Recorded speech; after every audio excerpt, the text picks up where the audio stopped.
श्रीराम नृपस्य चित्तं कृपणस्य वित्तं मनोरथं दुर्जन मानवानां स्त्रियाश्चरित्रं पुरुषस्य भाग्यं देवो न जानाति कुतो मनुष्यः. हा श्लोक भर्तृहरींचा आहे. भर्तृहरीचा शृंगार शतकातला आहे. शतक म्हणजे 100 आणि शृंगार म्हणजे मेकअप शतकातला आहे. आणि भर्तृहरी या श्लोकातून अशा 5 गोष्टी सांगतात त्या देवालाच माहीत नसते. म्हणजे हा दंडापूप झाला. म्हणजे देवालाच माहीत नसते तर माणसाला कुठून माहीत पडेल.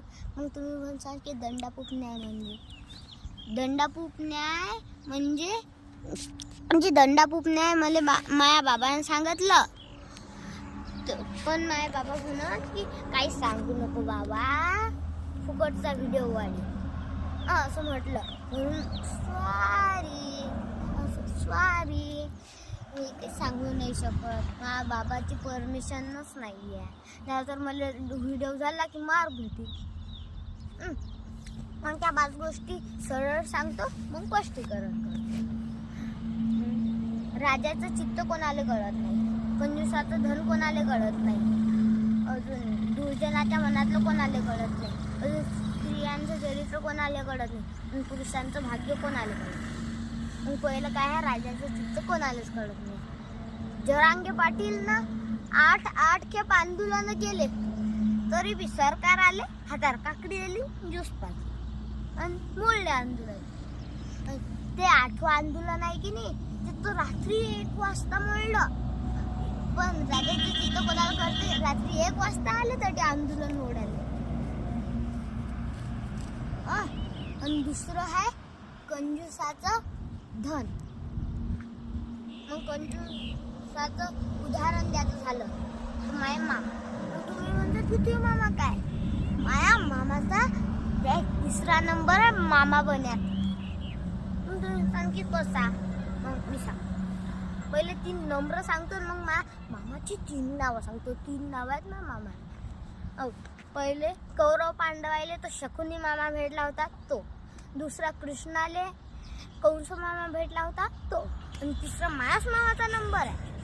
पिंटू मामा म्हणा, नाहीतर शिवा मामा म्हणा, नाहीतर बबलू मामा. नाही तसा माया मामाचा पहिलाच नंबर आहे, पण हे पहिले होऊन गेले म्हणून. आणि माया मामाजवळून जर 1 रुपया घेणं असला तर माया मामा पहिले पाय दाबायला लावतात, हात दाबायला लावतात, डोकं दाबायला लावतात. म्हणतात की शक्ती नाही आहे का तुझ्या अंगात, दाबून जोऱ्या इतकी शक्ती जाते. पाणी आणायला लावतात, मग अशी घड्याळ काढतात दातानं. डबल म्हणतात पाणी आण. मग कुठे 1 रुपया भेटते. ते 1 रुपयाचे 3 अंडे आण. तो कोंबडीचे नाही बरं, असे खायचे 3 अंडे भेटतात रुपयाचे.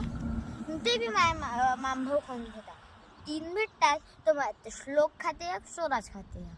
काय मला 1 भेटलं इतका तो रास फुकटचा भेटला, आणि त्याला दोघाईले फुकट भेटलं. मग इतका अन्याय असते आमच्यावर. म्हणजे माय बाबा आम्हाला लय देतात तरी आम्हाला ते मामाचंच घ्यायचं आहे. म्हणजे मामाजवळून 1 रुपया घेतला की 3 अंडे आणतात. तो म्हणजे मामाजवळूनच पैसे घ्या वाटतात आणि त्यानेच दाखवून खा वाटते म्हणून. आणि मामा किती कंजूस आहे, तरी बी किती चांगला भाषा भेटला मामाले. तर 5 रुपये तर द्यायला पाहिजेत फक्त. 5 रुपये जर तुमच्या कोणाच्या ओळखीचा असेल माया मामा, तर तुझ्या भाषा किती चांगला आहे भंजा, तरी रुपये देत जाय. म्हणजे 5 तरी रुपये देत जाय. ते तर्क किती मॅट आहेत बरं. 5 तरी रुपये देत जाय. आणि तुम्ही तुमच्या मनात म्हणत असतील की असा भाषा जर मला भेटला असता तर मी लय खर्च केला असता, असे म्हणसान तुम्ही. आणि तिसरं आहे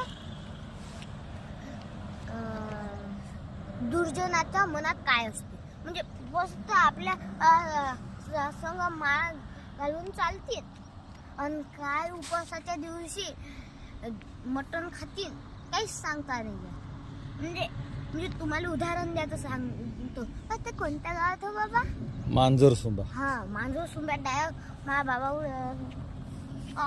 बाबा डोलत डोलत एक माणूस आला आणि तो म्हणते की मला तंबाखू दे. मग माझ्या बाबा म्हणतात की मी खात नसतो, माझ्याजवळ नाही आहे. तर तो म्हणते की 10 रुपये दे, मी गायसाप आणतो. गायसाप काय असेल बरं आता हे द्यायचं, मी गायसाप आणतो. असं असतात दुर्जन. आणि चौथं आहे स्त्रियांचं चरित्र. म्हणजे बायाच्या मनात काय, म्हणजे बायाचं चरित्र काय असते ते कोणालाच माहीत नसते, देवालाही नाही. आणि 5वं आहे पुरुषस्य भाग्य. म्हणजे माणसाचं भाग्य कोणालाच माहीत नसते. मग म्हणजे माया उदाहरण मी म्हणजे माया भाग्य काय असेल तर मला पंढरपूरची वारी करायला भेटून राहिली. माझ्या बाबा सांगते तसं बी असं चूप बसून नाही, श्लोक पाठ करून घेतात. आणि श्लोक पाठ झाले ते म्हणतात की राम राम म्हण, राम राम म्हण. दिवसातून 1000 खेप म्हणतात. तुम्ही बी राम राम म्हणत जा. जय श्री